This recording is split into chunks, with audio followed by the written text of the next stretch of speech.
Posibilidad de vernos vía Facebook, como me dice el profe Saulo Quiñones.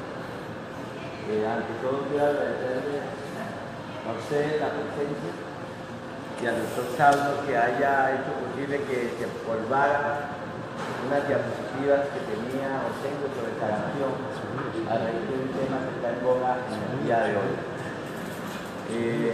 Trataré de ser lo más conciso posible, pero es un tema muy importante y más si tenemos en cuenta que el sarampión está en la faz del planeta desde hace más de 5.000 años y que desde hace 500 años los españoles fue una arma que involuntariamente tal vez ayudó a que los aborígenes fueran extinguidos o aniquilados como así fueron, o obligados al menos. Entonces en el día de hoy vamos a hablar de sarampión, pretendiendo que más que una disertación y una actualización del arte, sea un memorando de atención a algo que puede ser una epidemia calamitosa, cómo se están presentando las cosas en los países vecinos y en el mundo completo.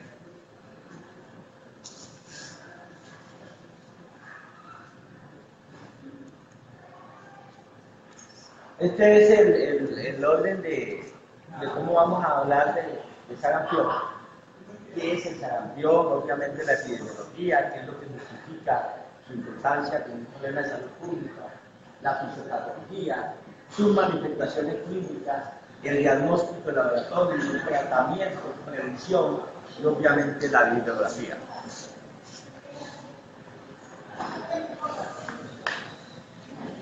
¿Qué es el sarampión? El sarampión ocupa un sitio importante en la infectología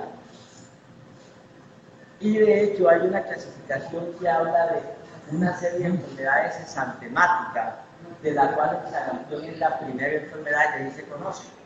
Cuando se habla de primera enfermedad, el punto exantemático, se está hablando de sarampión, y así sucesivamente hay segunda, tercera, cuarta, quinta y sexta enfermedad, todas ellas diagnósticos diferenciales, entre otros del sarampión. Hay otros diagnósticos diferenciales, como el dengue, por ejemplo, pero digamos que esos son los más importantes y afines a consecuencia de la clasificación. Lo importante del sarampión desde el punto de vista de lo que es que es causado por un virus que tiene una cadena sencilla de ARN, que tiene un tamaño de más o menos 120-150 nanómetros. Es un poco 2 o 3 veces más grande que el virus del dengue. La biología molecular hizo posible una clasificación con base a sus linajes, es así como se habla de 8 linajes del virus de sarampión que van desde la A hasta la H, y asimismo de 23 genotipos, que hizo posible a través de esa biología molecular la clasificación que hoy tenemos del virus. Es importante, y es lo que de pronto en un principio engañó a la ciencia, es importante que sepamos que el hombre es el único reservorio, y eso llevó a pensar de que sería más fácil el control de la enfermedad, y realmente no ha sido fácil, a pesar de que desde comienzos de la década pasada, después del año 2000, se pensaba que inclusive estaba en resolución, estaba controlada la enfermedad en las Américas. Realmente no ha sido así, y de hecho estamos hablando hoy de la enfermedad porque está todavía vigente y afectándonos. Y aunque da a cualquier edad, y los extremos de la vida son los de más alto riesgo, el pico, digamos, es principalmente a la edad de 1 a 4 años. Antes de la vacuna,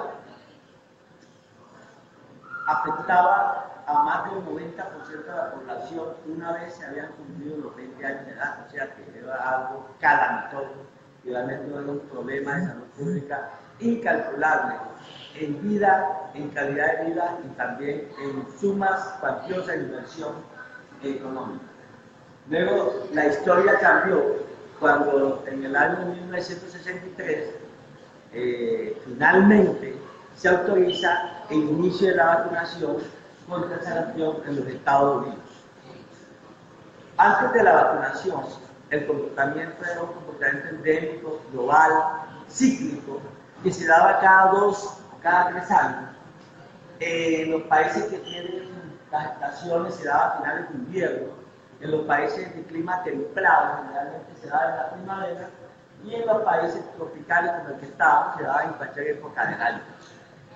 Fíjense que según la OMS, en la década de los 80, el sarampión causaba en promedio 2.6 millones de muertes anuales en todo el mundo. Es una cifra espantosa, mucho más de la cantidad de población que tiene la ciudad de Cali. Y luego, en el 2013, estamos hablando de unos 23 años después, esa cifra de 2.6 millones anuales bajó a 145.700, que es un cambio dramático en beneficio de la no mortalidad a nivel mundial. Y obviamente una disminución en la letalidad. Fíjense otro dato estadístico del punto de vista epidemiológico es que, teniendo en cuenta el 2000 y el año 2000 al 2013, el sarampión redujo la mortalidad mundial en un 75%, a pesar de que en el año 2000 la cobertura estaba en el 73%, y que luego al año 2013 subió un 11%, del 73 al 84%, esa cifra cambió dramáticamente un 75%. ¿Sí? Pareciera no ser muy significativo en principio al golpe de la diapositiva, hizo alternativa, pero fíjense que con un 11% de cobertura en ese periodo de tiempo, en el periodo de 13 años, se disminuyó un 75% la mortalidad mundial de sarampión. Y fíjense cómo, definitivamente hablando de números, y que es lo que en salud pública a veces es lo que lleva a políticas, ¿sí?, a cambios en la política de salud, evitó, se calcula, 15.6, casi 16 millones de muertes en todo el mundo. O sea, lo que va a pensar que haya sido una muy buena inversión. Por eso la promoción y la prevención debe ser el objetivo en el tema de todas las enfermedades infectocontagiosas, incluyendo obviamente el tema de hoy que es el sarampión. Llegando ya a nuestros días, en enero de este año, las autoridades sanitarias de Colombia emanaron un comunicado de máxima alerta que a la mayoría de la población, médica o no médica, pasó desapercibido. Desafortunadamente a veces tomamos los comunicados como temas políticos o como temas de moda y no nos damos cuenta a tiempo que las cosas no son ni políticas ni de moda, sino que es una realidad. Y la realidad es que hay 3 motivos por los cuales había una preocupación honda por parte de las autoridades sanitarias del país.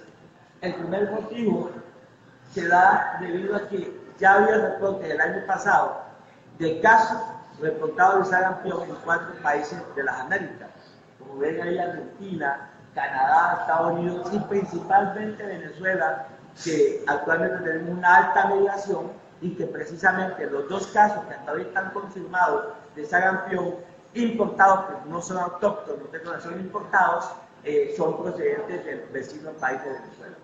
Todos sabemos las condiciones difíciles que están pasando los hermanos venezolanos y eso obviamente afecta más allá de la alimentación y del sistema de salud como tal. Dentro de ese sistema de salud colapsado está afectando la cobertura de vacunación y eso ayuda a que la epidemia allá esté alcanzando cifras que ya nos están afectando hasta ahora con el tema del sarampión importado. Ya veremos qué pasa en los próximos días si somos capaces de controlar el brote epidémico que se está presentando en este momento. El otro motivo que llamó la atención y obligó a las autoridades sanitarias a emitir ese comunicado de máxima alerta en enero de este año se debió a que es bien sabido por las noticias, deberíamos saberlo con diferentes documentos y artículos médicos a nivel mundial, la epidemia que se está presentando en Europa, en toda Europa en los últimos años. Fíjense que hablamos que en el año 2016 hubo más de 20.000 personas afectadas con sarampión. más de 5.000, y al año 2017 más de 20.000, o sea que se cuadruplicó la cifra de 5.000 en el 2016, pasó a más de 20.000. Y en ese lapso de tiempo, el año pasado se encontraron 35 muertes en Europa, que ubica la tasa de mortalidad en un 0.2%, que es más o menos el promedio que se calcula la letalidad. Entonces es una cifra a tener en cuenta. Y en otra instancia, y también mencionar en segundo lugar pues, la posibilidad de que muchos colombianos ya en Europa a mitad de año por el mundial, y eso va a hacer que seamos, que podamos transportar la enfermedad y que en algún momento podamos convertir, si no hay medidas de salud pública adecuadas a nivel mundial, el sarampión en un tema ya no importado como el que hoy estamos definiendo en los dos casos, sino ya un tema autóctono. Y en otra instancia, hablábamos ahorita del cambio en las tasas de cobertura de la vacunación. Decíamos que en 13 años el 11% del aumento de la cobertura de 73 al 84%, produjo un descenso dramático en la mortalidad. En este momento, a pesar de que la disminución de la crisis en Colombia bajó levemente, está un poco más alta y bajó al 92.5%, que pudiera ser calificado como una buena cobertura, el solo descenso de la cobertura en la vacunación también preocupó y preocupa al gobierno porque estamos bajando la guardia en el tema de la enfermedad infectocontagiosa, en el caso específico del sarampión. En el 2017, el Instituto Nacional de Salud de Colombia reportó más de 1.300 casos notificados por la ficha de notificación obligatoria. Afortunadamente, todos esos casos fueron descartados. Devolviendo un poco el tiempo, a la fecha del 2002, se reportaron en Colombia, en el 2002, 132 casos importados nuevamente de Venezuela, de donde ya desde hace algunos años venimos con la problemática del hermano y vecino país. Pero luego hubo un vacío, y ese inicio de ese vacío, o de esa remisión de la enfermedad, coincidía con que se pensaba que ya estaba controlada la enfermedad en las Américas, pero luego en el 2015 llega una mujer de Suiza, o una mujer suiza, llega a Bogotá, iba de paso para la ciudad de Cartagena, y se le confirmó también sarampión, y se definió como sarampión apuntado.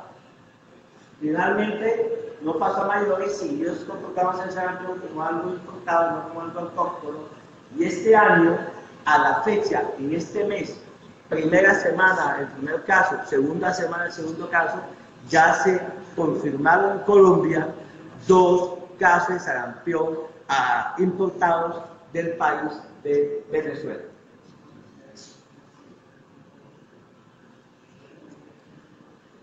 La fisiopatología del sarampión es a partir de la aspersión de las gotas infectadas por el virus, ya sea nasal, faríngeo, hace posible que llegue a la mucosa respiratoria de los hospederos susceptibles a la enfermedad, llega hasta la mucosa respiratoria y se da una primera multiplicación viral a nivel de los ganglios linfáticos regionales. Luego el virus se va diseminando por los leucocitos en el sistema reticuloendotelial y es cuando se habla de una epidemia primaria.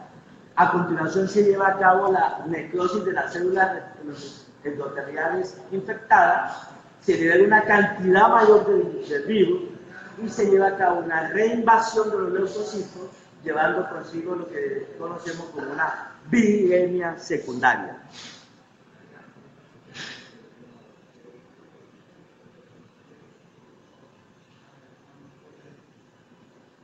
Esta es otra forma de ver la lástima que la perspectiva no deja la mejor calidad. Estas son las fases del sarampión.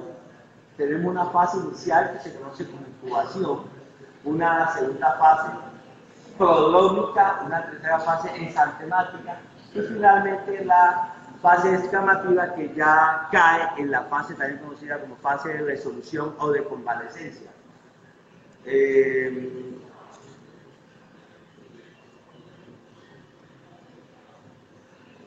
Es importante que tengamos en cuenta cuál es el periodo de transmisibilidad, o sea, más allá de los mitos que tengan, la gente dice que se transmite más antes o después de no sé qué cosa.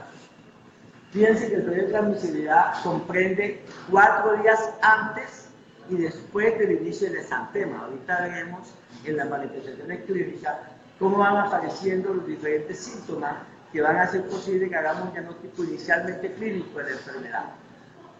El contacto directo obviamente es lo que lleva a la transmisión de la enfermedad y eso es posible gracias a que el virus se incuba, se aloja de manera importante a nivel de la calle. Cada vez que el paciente tose, estornuda, va a enviar una cantidad de virus de inóculos importantes que van a hacer posible la transmisión más o menos fácil de la enfermedad según las medidas que se tomen o no en cuanto al no contacto con pacientes posiblemente enfermos.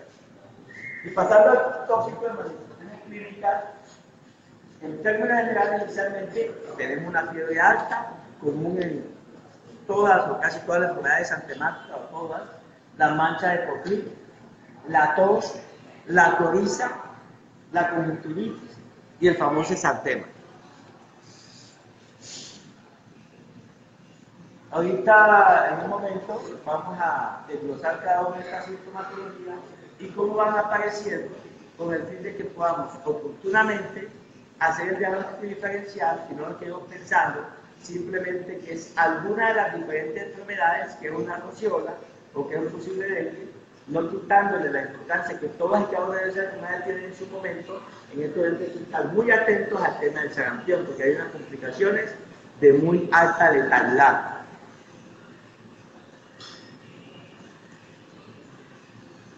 Aunque estamos hablando de la clínica, previa a la clínica, a las manifestaciones, a la sintomatología, hay un periodo de incubación que, como ya les decía, es un periodo asintomático, 4 a 12 días en promedio del inicio de la enfermedad como tal, de la enfermedad febril como tal. Una vez se inicia la sintomatología, vamos a tener fiebres altas, 39, inclusive 40 grados centígrados, de difícil manejo. Vamos a tener asociado además una tos, una coriza, que como ustedes saben, esa nariz moqueante, esa rinorrea abundante que el paciente, es difícil para el paciente manejar la cantidad de secreción nasal que tiene, y la famosa mancha de Poclí, que son patognomónicas de sarampión. Es importante identificar la famosa mancha de Poclí por varios motivos. Primero, porque se determinan como patognomónica de la enfermedad, y segundo, porque son efímeras. Es decir, la aparición de la mancha de Poclí se da en esos primeros 3 días de la enfermedad, pero desaparecen rápidamente. Casi nunca están presentes más allá de 24 horas una vez se identifica, una vez comienza la aparición. Se alcanzan a ver, las manchas de Poclí son lesiones granulosas blanquecinas y tienen un halo rojizo que rodea la lesión blanquecina granulosa, y esas se presentan en los carrillos a nivel posterior, a nivel de los molares posteriores, y es fácil con el bajamente abrir los carrillos, abrir la piel del paciente y observar esta lesión blanquecina granulosa con un halo eritematoso rojizo que la rodea.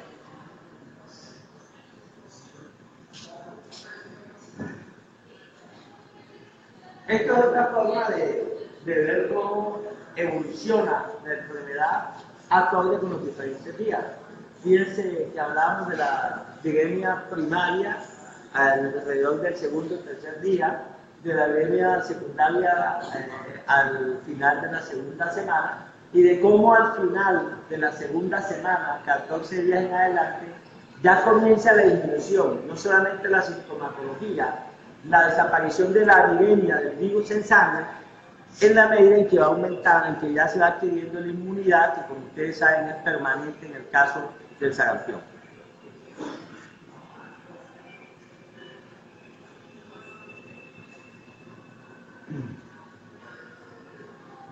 Como todas las enfermedades en medicina, salvo casos incidentales, la clínica juega un papel muy importante.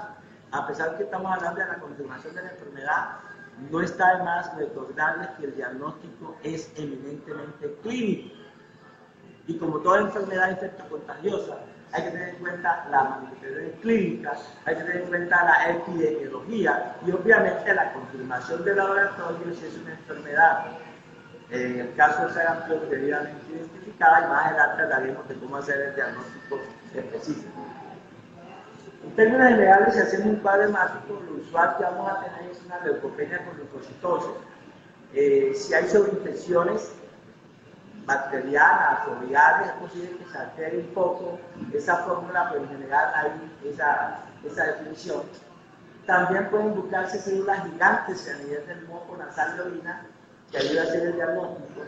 Y algo importante, que el estudio serológico, al igual que en el dengue hablamos de que hay que tomar la muestra al quinto o sexto día de evolución natural de la enfermedad, en el caso del sarampión debe tomarse dentro de los días 4 y 11 post-exantema. O sea, una vez el paciente presenta el brote de exantema, al cuarto día, no digo, en la segunda semana de evolución natural de la enfermedad, es cuando idealmente vamos a tomar las pruebas serológicas que permitan hacer el diagnóstico, distinto a la identificación del virus, que puede hacerse en la primera semana. Lo que pasa es que es un poquito más complejo y es menos usual. Es más común que se hagan las pruebas serológicas, que son de más fácil manejo. También se puede aislar el virus mediante cultivos de orina o de lavado nasofaríngeo.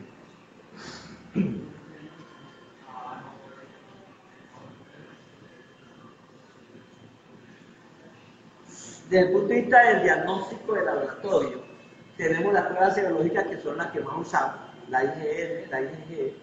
Tenemos también la titulación de anticuerpos neutralizantes en el cultivo celular, tenemos la detección por PCR y tenemos también la utilización de la biología molecular a través de la genetificación o la secuenciación. Fíjense que en Colombia tenemos 11 laboratorios departamentales debidamente certificados. Y entre esos 11 laboratorios regionales tenemos al Valle del Cauca, los demás están enunciados como los ven en la diapositiva. Importante saber que la IgM, la que más se usa, se puede hacer en cualquiera de esos 11 laboratorios departamentales o también en el Instituto Nacional de Salud, que la titulación de anticuerpos definitivamente depende de la emisión de la muestra al CDC en los Estados Unidos. Que la PCR se maneja en el laboratorio nacional solamente, no se maneja a nivel de los laboratorios regionales, sino a nivel del Instituto Nacional de Salud, al igual que la genetificación también solamente en el Instituto Nacional de Salud. Es importante que sepamos que la IgM, como en otras enfermedades infectocontagiosas, confirma la enfermedad.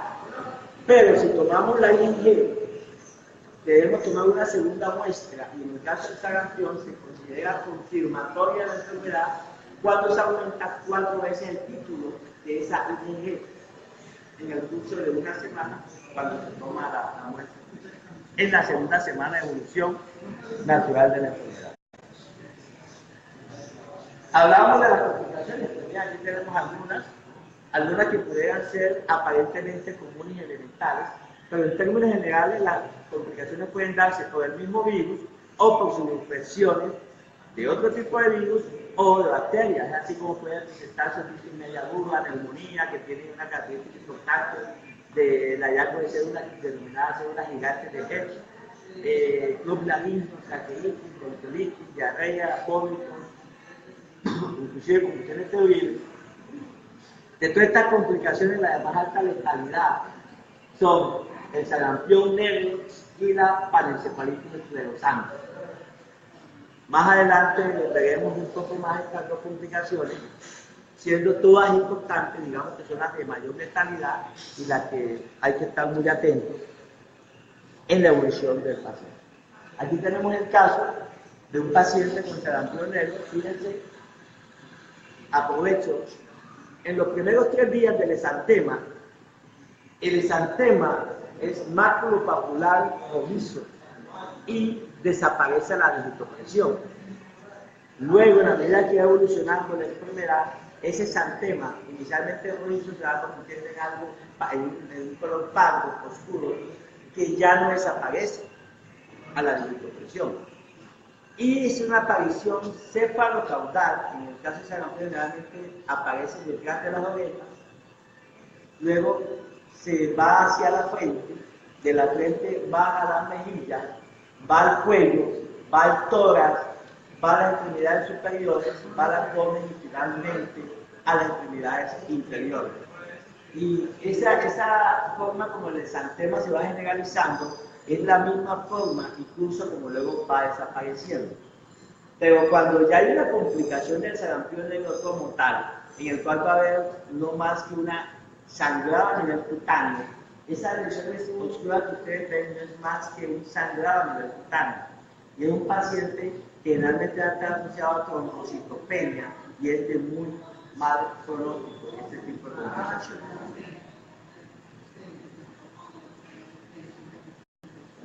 Aquí tenemos también otra complicación grave. Hay dos parecidas. Ahorita con el profesor Saulo hablábamos de ellas dos. Hay una que es la encefalitis subaguda, que generalmente aparece 8 o 10 meses después de la enfermedad y puede tener un curso letal. Pero la parencefalitis que aquí tenemos, subaguda esclerosante, es un tema más complicado y de mucha más letalidad. Y el problema con la parencefalitis subaguda esclerosante es que puede aparecer 7, 10 años, inclusive 12, 13 años después que la enfermedad aparentemente ha desaparecido. Y básicamente produce unos daños a nivel del sistema nervioso central con toda la degeneración que eso conlleva.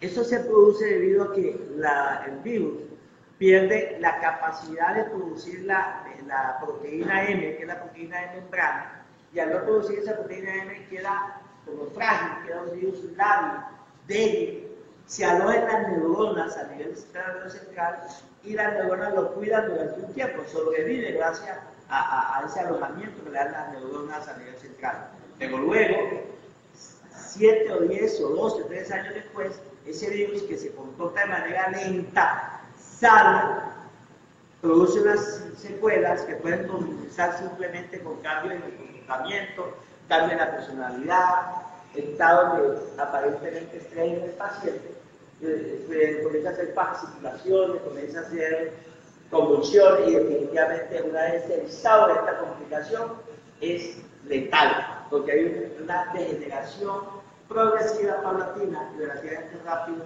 del paciente a partir de la degeneración del sistema nervioso central. Tratamiento. Como ustedes tal vez ya lo saben, no hay un tratamiento específico. Realmente, en primer lugar, se tienen en cuenta las medidas de soporte que permiten en un momento determinado que el paciente pueda tener un bienestar general con la hidratación debida. Si el paciente no tiene, tolera bien la vía oral, no necesitamos invadirlo con el líquido venoso, pero la idea es que si necesitamos hidratarlo, hay que utilizar un líquido endovenoso que permita un estado de volemia adecuado para su condición. Los antivirales son ineficaces en términos generales. Hay uno que es la ribavirin, que se ha utilizado. Realmente no hay mayores cambios, no hay una evidencia importante que diga que algún antiviral tenga mayor utilidad en el caso del sarampión. Otra cosa importante es que, dependiendo de las complicaciones, es muy común que se dé el duplarine en estos pacientes y en complicaciones de tipo respiratorio, que ayuda mucho en la modificación del entorno del paciente, si es un lactante, de humedad en torno a su ambiente.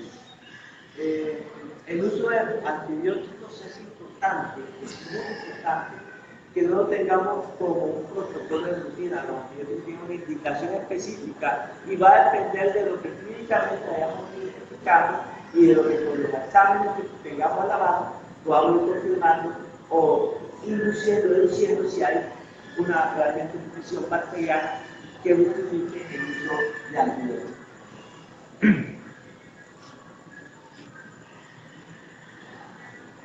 En algunos casos, está indicada la gamma-globulina.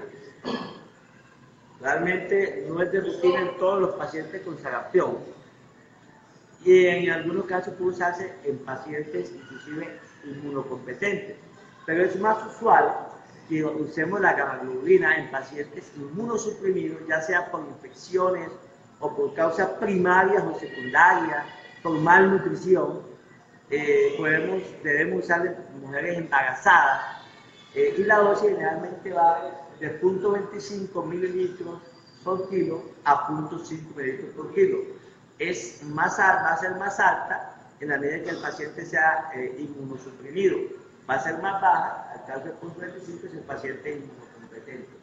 La vía usual, que en principio se indica la vía intramuscular y se habla de un máximo de 15 mililitros, independiente de cuánto pese el paciente. Algunos autores, aunque la indicación inicial es intramuscular, prefieren la vía venosa porque realmente manejar un volumen de 15 centímetros, aún en un adulto sería demasiado volumen para la aplicación intramuscular. Y algunos autores sostienen que la vía venosa también es una buena opción y no hay realmente una contraindicación absoluta para usarla en el caso que decidamos usar la gamma-globulina. Definitivamente llegamos al punto 8, prevención, vacunación, prevención y promoción. No hay ningún lugar a duda de que la vacunación es lo más eficaz en el tratamiento, más bien en la prevención de lo que es el sarampión. En Colombia disponemos de la sarampión, se puede usar la vacuna triple viral, que es la que se coloca al año de edad, y que luego, como ustedes saben, se repita a los 5 años.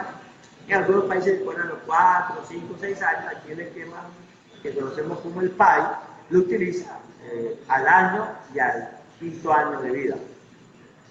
También se puede utilizar la vacuna bivalente, que solamente tendría sarampión y rubiola. Y pues las medidas de bioseguridad que impidan que estemos en contacto con personas potencialmente enfermas y que impidan que seamos víctimas fáciles de la enfermedad.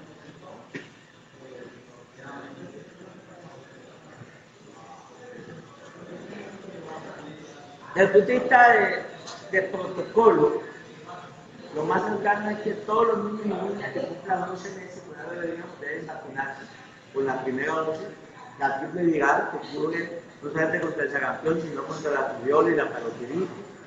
Luego a los 5 años, como ya decíamos, se repite la triple viral, ya queda cubierto. Son necesarios solamente 2 dosis y la capacidad inmunológica es permanente para toda la vida. Y niños y niñas hasta 10 años, 11 meses, o 12 años no cumplidos, o 11 años no cumplidos, también pueden aplicarse la vacuna triple viral. Es decir, la idea es que una vez se pasan los 5 años, no hay motivo por el cual no se pueda aplicar la vacuna triple viral, pero hasta los 11 años no cumplidos. Y la segunda dosis, por protocolo, se pone a los 5 años. Se puede colocar mínimo al mes o 2 meses la segunda dosis sin ningún problema y va a tener una inmunidad permanente con las 2 dosis. Ya cuando es mayor de 11 años se aconseja que se use no la triple viral, sino la bivalente, que tiene sarampión, protege nada más contra sarampión y contra rubiola. La vacuna, virus vivo, cuando inicialmente se inició en el año 1963, usaba virus muerto, realmente producía una serie de complicaciones, por eso el estrés de susto. Y una de ellas es que podía producir sarampión atípico, sarampión modificado, y con el virus vivo de incidencia de más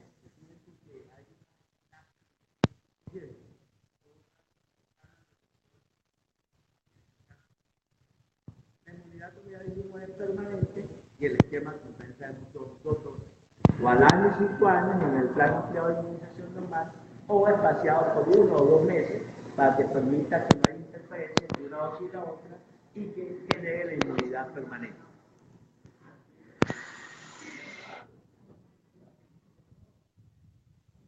Bueno, definitivamente espero que haya sido esta la bibliografía que utilicé para desempolvar las diapositivas del profe sábado me invitó a desempolvar. Realmente quiero darle el mérito a él, que fue el que me invitó a dictar una charla sobre sarampión, y es loable su interés académico para que se mantenga esta actividad académica en este hospital, llamado a ser en algún momento por hospital universitario por parte de la ley. Espero que haya sido al menos suficiente para que se motive, profundice sobre diferentes tipos de sarampión, y me gustaría, si alguien quiere, primero aportar algo al tema, y segundo, si hay preguntas que podamos hacer todos, y por qué no intentar yo despejar las inquietudes que tengan con respecto al manejo. Eso es lo que quería decir, estoy a su disposición. Doctor Linero, muchas gracias. Primero, una excelente charla. Creo que merece un aplauso del auditorio. Un esfuerzo académico para todos quienes hoy han mostrado su interés desde esta transmisión en Facebook. Una pregunta que quisiera compartir, es decir, en Europa hay los movimientos antivacuna que han generado ya brotes epidémicos importantes. ¿Cuál es el argumento de ellos? Cuando uno ve literatura definida, que hay inmunidad, que hay protección, ¿qué es lo que soporta generar esa corriente de opinión hoy? Para que padres hoy están convencidos de que es más dañino, más nocivo vacunar a los niños que dejarlos sin vacunar que vacunarlos. En su experiencia, ¿qué es lo que está generando argumentación de peso para que esa corriente de opinión antivacuna, no vacunar los niños, esté generando tanto adepto en el mundo? En lo que sé, leído o visitado personalmente, los médicos europeos, las sociedades médicas europeas no están en contra de la vacunación, y de hecho están intentando hacer un trabajo importante, incluyendo España, en donde hay una afectación bastante significativa por esta enfermedad. El problema es más desde el punto de vista de comunidad, y desafortunadamente ciertos mitos que van haciendo, que aquí lo vemos. Aquí vemos cómo hay padres que dicen, no, yo no vacuno a mi niño porque le produce más enfermedad.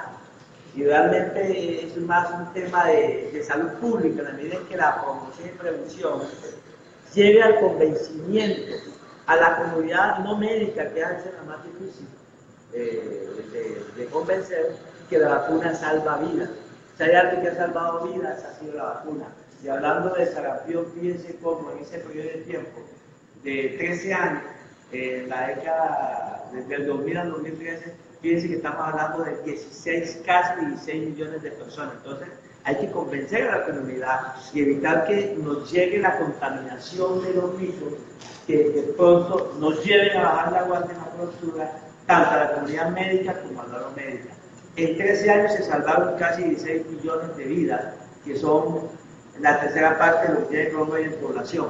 No permitamos entonces que los mitos y la mala interpretación de los efectos secundarios que tienen las vacunas lleven a que la cobertura baje. Realmente uno lee los estudios, Saulo, y uno no ve que la comunidad médica, la comunidad científica de Europa está atacando la aplicación de la vacuna. Muchas gracias. ¿Alguna pregunta del auditorio? Doctor Linero, muchas gracias. Espero volverlo a tener de invitado acá para otro tema de interés para la comunidad académica de Mario Correa y quienes nos ven ahora por Facebook. Muchas gracias. Con mucho gusto por eso, Chavo. Aplauso, muchachos, y muchas gracias a todos por acompañarnos.